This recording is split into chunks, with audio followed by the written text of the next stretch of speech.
Welcome to Kavya Virinchi writings Aashiqui episode 75. ఇప్పుడు నువ్వు వీడి అందచందాలను పొగడక్కర్లేదు, కానీ లోపలికి వచ్చిన వాడి పేరుని కనుక్కున్నావా కనీసం? ఏం పేరు వాడిది? అడిగాడు మిత్ర. అదేంటి బాబు, అతను మిమ్మల్ని కలవకుండానే బయటకు వచ్చేసాడా ఏంటి? అడిగాడు వాచ్మెన్. నువ్వు తిరిగి ప్రశ్నిస్తావని అడగలేదు. చెప్పు, ఇక్కడికి వచ్చిందెవరు? అడిగాడు మిత్ర. కిషోర్ బాబు అంటయ్య గారు అని చెప్పాడు వాచ్మెన్. చా, మీ అమ్మని వస్తూ వస్తూ తన చెల్లి ఆ కిషోర్ గారిని వెంటేసుకుని వచ్చినట్లుంది. సర్లే, ఈ విషయం ఆమెని వరకు వెళ్లకుండా చూడాలి అని అనుకుని తలకు తగిలిన దెబ్బకి అద్దంలో చూసుకుంటూ చిన్నగా కట్టుకుని సెల్ఫ్ ట్రీట్మెంట్ చేసుకుని నిద్రపోయాడు. హాసిని ఉదయం లేచి చిద్విని రెడీ చేసి సంతోష్, హాసిని ఇద్దరు స్కూల్లో దింపడానికి వెళ్ళారు. ఆమని రాత్రంతా ఏడ్చి ఎప్పటికో పడుకుంది. సుప్రియ ఆమని దగ్గరికి వెళ్ళి లేపింది. ఆమని ఫేస్ డల్గా ఉండటం చూసి ఏడ్చి పడుకుందేమో అని అనుకుంటూ ఆమనిని చూస్తూ, ఈ షూటింగ్ అది కొత్త కదా నీకు, అందుకే అలసిపోయి ఉంటావులే, లేచి రెడీ అవ్వు, ఆఫీస్కి వెళ్దాం అంది. నేను ఏ షూటింగ్ చేయలేను సుప్రియ, కారణం నేను సార్కి చెప్పుకుంటానులే అంది ఆమని. ఏ, నాతో చెప్పకూడదా అంది సుప్రియ. అలా ఏం లేదు, మనసు బాలేదు సుప్రియ అంది ఆమెను. హాసిని అక్క రాత్రి జరిగింది నాకు చెప్పింది, మొత్తం చెప్పింది. నువ్వు పశ్చాత్తాపం చెందావు, అది చాలు నాకు. మా బావ ఎంత మంచివాడో అంత మంచి అక్క హాసిని అక్క. భగవంతుడి దయ వల్ల వాళ్ళ మంచితనాన్ని నువ్వు అర్థం చేసుకున్నావు, అంతే చాలు నాకు అని చెప్పి నిన్ను ఆఫీస్కి రమ్మని అక్క నాతో చెప్పింది. టైం అవుతోంది, నేను వెళ్తున్నా, నువ్వు త్వరగా రెడీ అవ్వు అని సుప్రియ ఆఫీస్కి బయలుదేరింది. సుప్రియ ఆఫీస్కి వెళ్ళేసరికి యశ్వంత్ ల్యాప్టాప్తో వర్క్ చేస్తూ ఉన్నాడు. సుప్రియ యశ్వంత్ దగ్గరికి వెళ్ళి గుడ్ మార్నింగ్ యష్ అని అంది. నువ్వు చెప్పిన గుడ్ మార్నింగ్లో యష్ అని నువ్వు పిలిచే పిలుపులో జోష్ తగ్గిందేంటాలి అడిగాడు యశ్వంత్. నిన్ను ఇంతకుముందు ఒకసారి అడిగాను కదరా, మళ్ళీ అడుగుతున్నా, ఇక్కడే ఉండిపోవచ్చు కదరా అంది సుప్రియ యశ్వంత్ తోటి.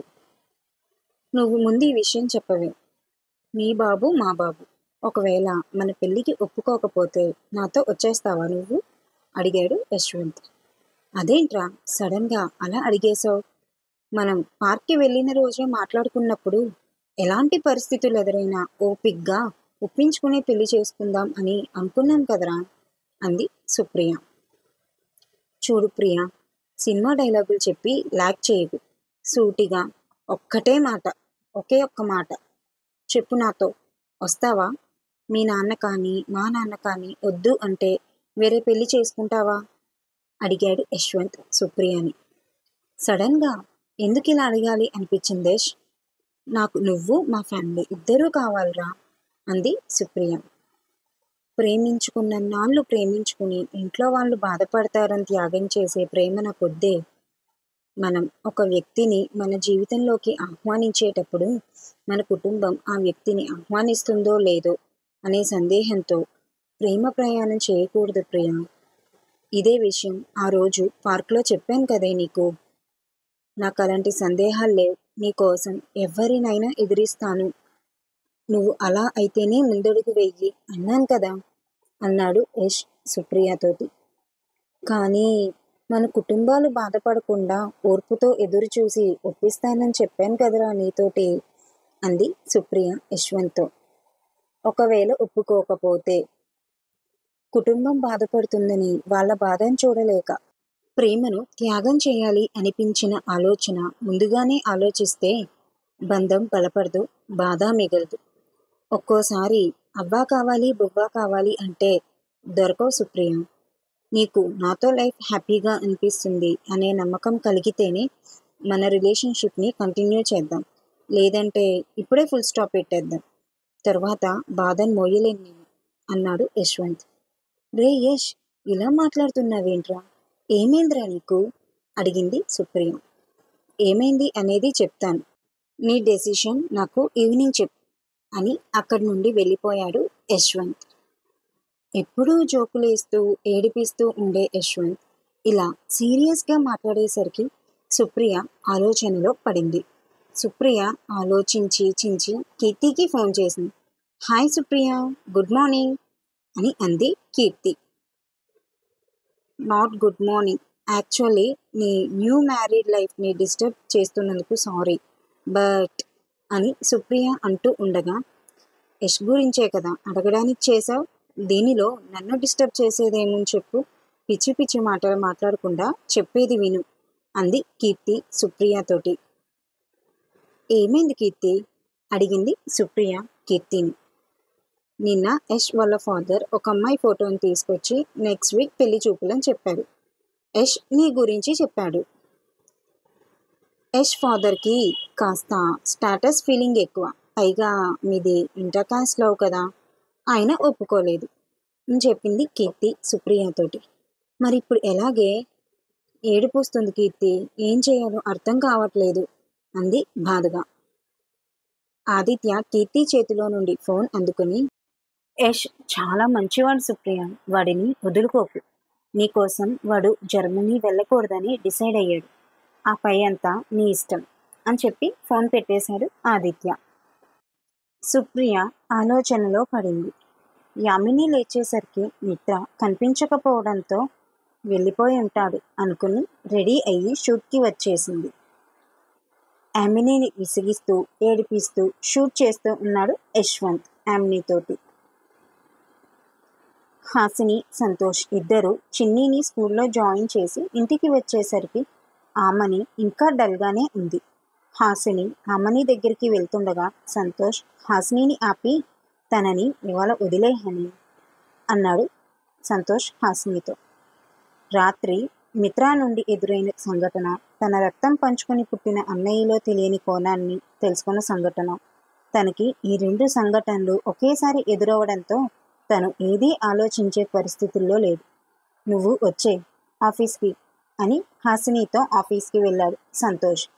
హాసిని ఎప్పుడెప్పుడు ఆఫీస్కి వస్తుందా అని ఎదురు చూస్తూ ఉన్న యామినికి హాసిని కనిపించేసరికి, నీకోసమే ఎదురు చూస్తూ ఉన్నా, ఫైనల్లీ మీ ఇంట్లో పెళ్ళిళ్ళు, వ్రతాలు, అప్పగింతలు అన్నీ పూర్తి చేసుకుని నెల తర్వాత ఆఫీస్కి వచ్చావు, నీకు ఈ భూమి మీద నుక్కలు చెల్లిపోయావు అని అనుకుంది మనసులో. హాసిని, సంతోష్ ఇద్దరు వర్క్ చేసుకుంటూ ఉన్నారు. అవును, ఈ అమ్మని ఏది రాలేదు ఇవాళ, ఏదో ప్లాన్ చేశారని చెప్పింది, ఏం ప్లాన్ అయి ఉంటుంది అని అనుకుని ఆమనికి ఫోన్ చేసింది యామిని. ఆమని ఫోన్ సైలెంట్లో ఉంది, లిఫ్ట్ చేయలేదు. ఇదేంటిది, రెస్పాండ్ అవ్వట్లేదు అనుకుంది మనసులో యామిని ఆమని గురించి. ఇంతలో యశ్వంత్ షూట్ కోసం తొందర పెడుతుంటే, అబ్బా వీడి టార్చర్ ఎక్కువైపోయింది నాకు అని అనుకుంటూ షూట్కి వెళ్ళింది యామిని. సంతోష్ త్వరగా రా వెళ్దాం అంది హాసిని. ఏం మాట్లాడుతున్నావు నువ్వు, వచ్చిందే చాలా రోజులు లీవ్ తర్వాత, మళ్ళీ త్వరగా వెళ్ళాలంట అన్నాడు సంతోష్ హాసినితోటి. అబ్బా ఇవాళ చిన్నీకి ఫస్ట్ డే కదా స్కూల్కి, ఏడుస్తూ ఉంటుంది పాపం, రా వెళ్దాం అని సంతోష్ని కూడా లాక్కెళ్ళింది హాసిని. సంతోష్ కార్ డ్రైవ్ చేస్తూ చిన్ని ఏడుస్తుందేమో అని క్రికెట్ మ్యాచ్ అప్డేట్స్ తెలుసుకుంటున్నట్టు గంటకు ఒకసారి స్కూల్కి ఫోన్ చేసి ఆ టీచర్ల బుర్ర తిన్నావుగా అయినా అన్నాడు సంతోష్. హాసిని మూతి ముడుచుకుంది. స్కూల్ రాగానే హాసిని పరుగున వెళ్ళి చిన్నీని చుట్టేసింది. పాప ఏమైనా ఏడ్చిందా అండి, దేనికైనా ఇబ్బంది పడిందా అండి అని అడిగింది హాసిని స్కూల్ వాళ్ళని. గంటకు ఒకసారి ఫోన్ చేసి ఇబ్బంది పెట్టింది మీరు అని ప్రిన్సిపల్ మనసులో అనుకుని, ఏం ఇబ్బంది పడలేదండి, పాప చాలా యాక్టివ్గా ఉంది అని చెప్పింది. హాసిని ప్రిన్సిపల్తో కాసేపు మాట్లాడి చిన్నీని తీసుకుని వెళ్ళిపోయింది అక్కడి నుంచి. సుప్రియ యశ్వంత్తో, నా వర్క్ అయిపోయింది వెళ్దామా అని అడిగింది. ఒక 5 minutes వస్తున్నా అని సుప్రియ చెప్తుంటే, ఒంటి మీద టవల్తో మాత్రమే వస్తున్న ఆమెని చూసి, చిచ్చి సిగ్గు లేకుండా ఇలా వచ్చేసింది ఏంటి అని తిట్టుకుంటూ ఉండగా, ఇప్పుడు సోప్ ప్రోడక్ట్కి యాడ్ షూట్ జరుగుతుంది, అందుకే అది అలా వచ్చేసింది, కానీ నువ్వు వెయిట్ చేయి వస్తాను అన్నాడు యశ్వంత్. వెళ్దామని 2 అడుగులు వేసిన సుప్రియ, అమ్మో యామినిని ఇలా చూశాక అమ్మాయిని నేనే ఒక్క క్షణం చూస్తూ ఉండిపోయాను, మరి యష్ ఎలా రియాక్ట్ అవుతాడో అని అక్కడే ఉండి యాడ్ షూటింగ్ చూస్తూ ఉంది సుప్రియ. యష్ షూట్ చేస్తూ ఉన్నాడు. యామిని ఒక చేత్తో టవల్ని పట్టుకొని ఇంకొక చేత్తో సోప్ పట్టుకొని డైలాగ్ చెప్పడం పూర్తవగానే డైరెక్టర్ కట్ అని చెప్పి నెక్స్ట్ డైలాగ్ ఏం చెప్పాలో యామినికి చెప్తూ ఉండగా యష్ కెమెరా సెట్ చేసుకుంటున్నట్లుగా వెనక్కి వస్తూ చుట్టూ ఒకసారి చూసి సుప్రియ బుగ్గ మీద ముద్దును పెట్టి వెంటనే ఏమీ తెలియని వాడిన కెమెరాని సెట్ చేస్తూ కనిపించాడు సుప్రియకి.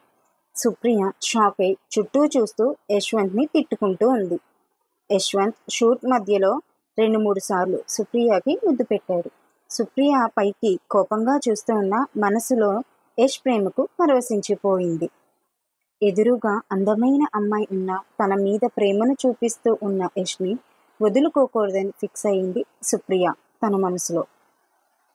షూట్ ఇంకొక 5 నిమిషాల్లో అయిపోతుంది అనగా యష్ సైగ చేయడంతో డైరెక్టర్ కావాలని ఇంకొక సీన్ మేడం, లాస్ట్ షాట్, మీరు ఇంకొకసారి వయ్యారంగా నడుస్తూ వచ్చి సోప్ గురించి మరింత డీటెయిల్డ్గా చెప్పాలి అని ఏం చెప్పాలో చెప్పాడు. యామిని ఫేస్ చిరాగ్గా పెట్టి ఓకే అన్నట్టుగా తలను ఊపి ముందుకు రావడానికి వెనక్కి తిరగగానే ఆ వైట్ ఫ్లోర్ మీద సబ్బు నురగను వదిలాడు యష్. యామిని నడుస్తూ వచ్చి సబ్బు నురగ మీద కాలు వేసి జారిపడిపోయింది.